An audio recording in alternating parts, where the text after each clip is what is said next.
Olá pessoal, trabalhando agora os números racionais. Quem são os números racionais? Quem são os números que fazem parte do conjunto dos racionais? Os números racionais são os números que podem ser escritos na forma de fração. Todo número que eu posso escrever na forma de fração, ele é considerado um número racional. Esses números podem também ter representação decimal finita, decimal infinita e periódica, ok? Então aqui, o conjunto dos racionais, então o símbolo do conjunto racionais é esse Qzinho aqui, é toda fração, então todo número que pode ser escrito em forma de fração, onde eu tenho um número dividido por outro e esse número no denominador, que faz a parte de baixo, não pode ser nulo, ou seja, ele sempre tem que ser diferente de zero, ok? Números que podem ser escritos na forma de fração. Então, quais são os números que eu posso escrever em forma de fração? Sabendo que o conjunto dos racionais é formado por todos os números que podem ser escritos na forma de fração, para mostrar que é um número racional, basta mostrar que existe uma maneira de escrever nessa forma. Que forma? Forma fracional. Podem ser escritos, então, como uma fração os números, as frações próprias. Então, qualquer fração é um número racional, pois naturalmente já vem escrita na forma de fração. Então, quem são? Todas as frações próprias, certo? 3 quintos, meio, 7 oitavos, 15 sobre 20, ok? Então, todos escritos já na forma de fração. Os números inteiros, qualquer número inteiro pode ser escrito na forma de fração, para isso basta dividi-lo por 1, pois todo número dividido por 1 é igual a ele mesmo. Então, por exemplo, 7 menos 3 e 23. Quero representar na forma de fração. Como eu faço isso? Dividindo ele por 1. Então, escrevendo como denominador valendo 1. 23, opa, 23 sobre 1. Eu só mudei a forma de representar. O valor numérico continua igual. Só a forma de representar que mudou. Eu transformei o número inteiro para representação fracionária. Ok? Então aqui eu posso representar as próprias frações, os números inteiros, quem mais? Os decimais finitos, qualquer decimal finito, ou seja, que possui um número limitado de casas decimais, pode ser escrito na forma de fração. Para isso, basta lembrar que todo decimal ele é finito, ele tem um final. É o resultado de uma divisão por uma potência de base 10. O que significa isso? 0,25, 0,1, 1,324. Todos são decimais finitos, porque tem as casas decimais e tem um fim. Bem, para transformar em fração, eu faço a divisão por uma potência de 10. O que significa isso? Quantas casas tem depois da vírgula? 2. Então, esquece a vírgula e divido por 100, que tem 2 zeros e é a segunda potência de base 10. 0,1. Quantas casas tem depois da vírgula? Uma. Então, esquece a vírgula e divide pela primeira potência de 10. 10 elevado a 1 é 10. Lembra, potência de 10. 10 elevado a 1, todo número elevado a 1 é ele mesmo. 10 ao quadrado, 10 vezes 10, 100. Então, segunda potência de 10. 10 ao cubo é 10 vezes 10 vezes 10, ou seja, 1000. Terceira potência de 10, 1000. Então, aqui, 3 casas depois da vírgula. Então, eu vou dividir pela potência, pela terceira potência de base 10. Então, esquece a vírgula, 1324 dividido por 1000. 3 casas decimais, 3 zeros, ok? Essa é a maneira de transformar um número decimal para uma fração. Depois disso daqui, o que eu posso fazer? Eu posso fazer a simplificação. 25 dividido por 100, os dois são múltiplos de 25, então simplifico por 25, dividindo embaixo e em cima. 25 dividido por 25 é 1. 100 dividido por 25 é 4. Então, 0,25 é a mesma coisa que 1 quarto, certo? E se eu pegar 1 quarto, 1 dividir por 4, 0 vezes, vírgula, aumenta um 0. 2 vezes, 8, sobra 2. Não dá, aumenta um 0. 5 menos 20, resultado 0. Então, eu volto no meu valor original. São só formas diferentes de representar o mesmo valor, certo? Então, aqui, decimais finitos. Então, números com vírgula que têm um fim. Dízimas periódicas, ou decimal com número infinito de casa decimais. Uma dízima periódica é um decimal infinito em que existe um período, ou seja, uma repetição, certo? Período é uma repetição dentro dos decimais. Então, quando eu tenho 0,33333 infinitamente, é uma dízima periódica. Quando eu tenho 0,25, 25, 25, 25, é uma dízima periódica. Quando eu tenho 66666, é uma dízima periódica. Quando eu tenho lá 0,125 com esse travessão em cima, significa que é o período, é ele que está repetindo, uma forma diferente de representar uma dízima periódica. E 0,9 com travessão em cima é o que está repetindo.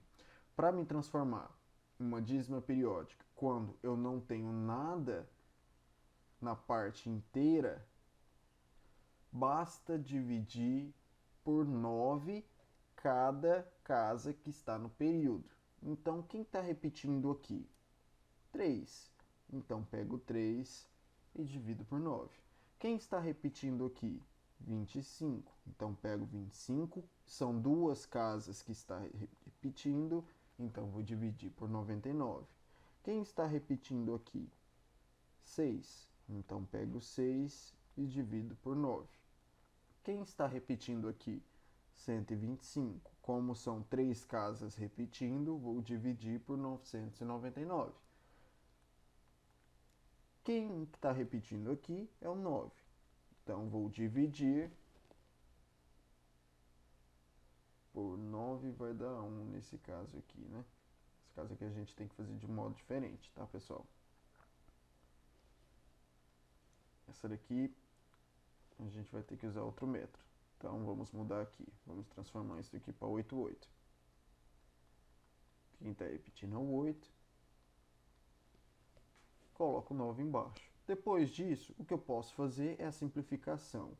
Opa, 3 e 9 está na tabuada do 3, então simplifico em cima e embaixo, transformando em 1/3. 25 e 99 não dá para dividir, então não tem como. 6 e 9 são múltiplos de 3, então divide embaixo por 3. 6 dividido por 3 dá 2, 3 dividido por 3 dá 3. 125 e 999 não tem como simplificar, e 9 e 8 também não tem como simplificar, ok? Quando pode simplificar, vocês são obrigados a simplificar, ok? Se tiver como, vocês são obrigados a simplificar. Então, as dízimas periódicas também podem ser representadas em forma de fração. Então, elas também fazem parte do conjunto dos racionais. Certo? Como é que eu vou representar, então, agora esses números na reta numérica? Representando, então, geometricamente na reta numérica. A gente tem que lembrar que a gente chama de numerador a parte de cima. Então, se eu tiver lá uma fração A dividido por B, a parte de cima da minha fração ela é chamada de numerador, e a parte de baixo, denominador. E quais são as funções de cada uma? O denominador indica quantas partes a gente deve dividir uma unidade. Então, quantas partes vamos dividir?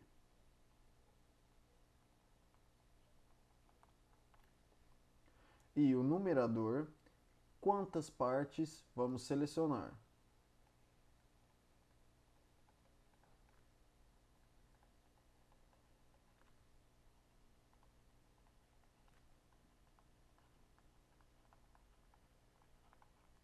Aí.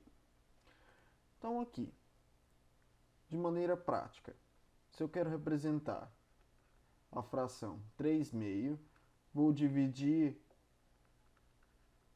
cada unidade inteira por 2 e vou pegar 3 partes. Então, aqui, de 0 até 1, eu dividi em 2 partes. Então, cada unidade inteira foi dividida por 2. A próxima unidade inteira, do 1 ao 2, foi dividido em 2 partes. Ok, então cada unidade inteira, do -1 até o 0, também foi dividida em 2 partes. Só que dessas 2 partes eu vou pegar 3. Então, aqui, 1, 2, 3. Então, acabou aqui. Então, aqui está a minha localização da minha fração 3/2, ok? Tanto faz se eu estou trabalhando um número positivo ou um número negativo. Só que o positivo vai andar para a direita, certo? E o negativo, em vez de andar para a direita, vai andar para a esquerda, já que eu estou indo para a parte negativa. Eu estou subtraindo, eu estou voltando. Então aqui, -5/4.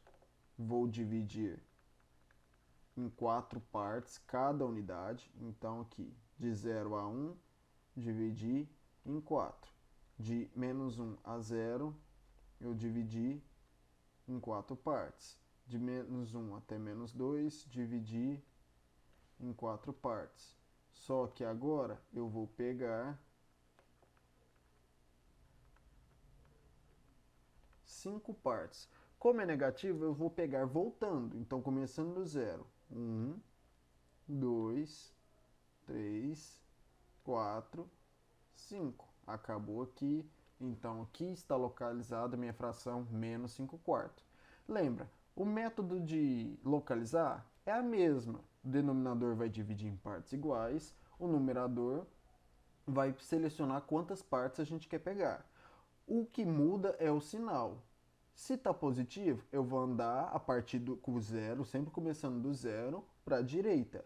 E se tiver negativo, começando do 0 para a esquerda. Ok?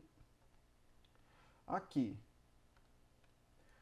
eu quero localizar na reta numérica 5/2. Então, eu quero dividir cada reta por 2, duas partes. Meu denominador vale 2. Só que eu quero pegar 5 partes. Meu numerador vale 5. Então, eu vou pegar 1, 2, 3, 4, 5. Acabou aqui. Então, aqui está 5/2. Ok? Lembrando, eu posso representar isso daqui também em decimal. Opa, 5/2 é 2,5. Então, eu tenho 2 unidades de uma inteira e uma metade de uma unidade, certo? Então, eu posso pensar dessa maneira também. Pessoal, aqui em -1/4, eu quero dividir minha unidade em 4 partes, já que meu denominador vale 4.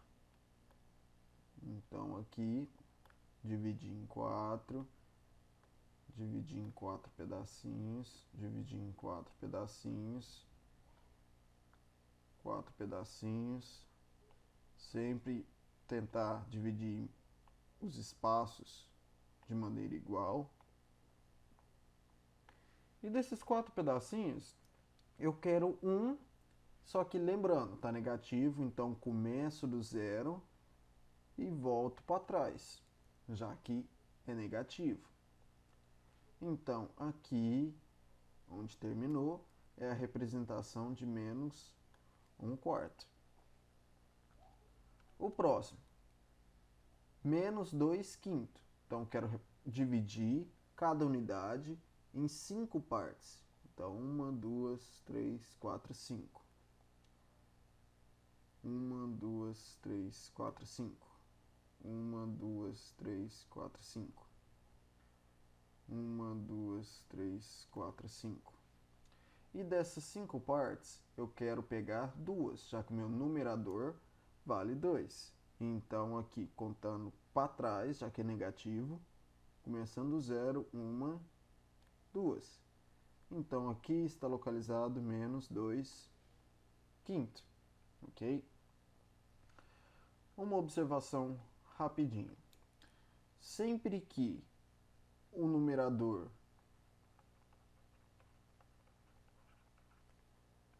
for menor que o denominador,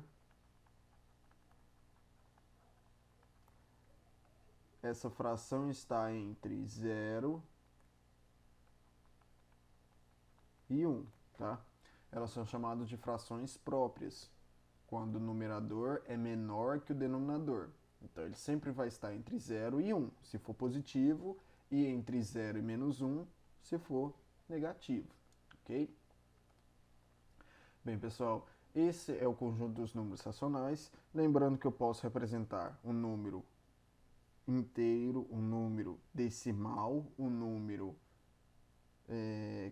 decimal periódico, que tem uma repetição, certo? Todos esses através de uma fração. E todo número que eu posso representar em forma de fração, eu posso chamar ele de um número racional.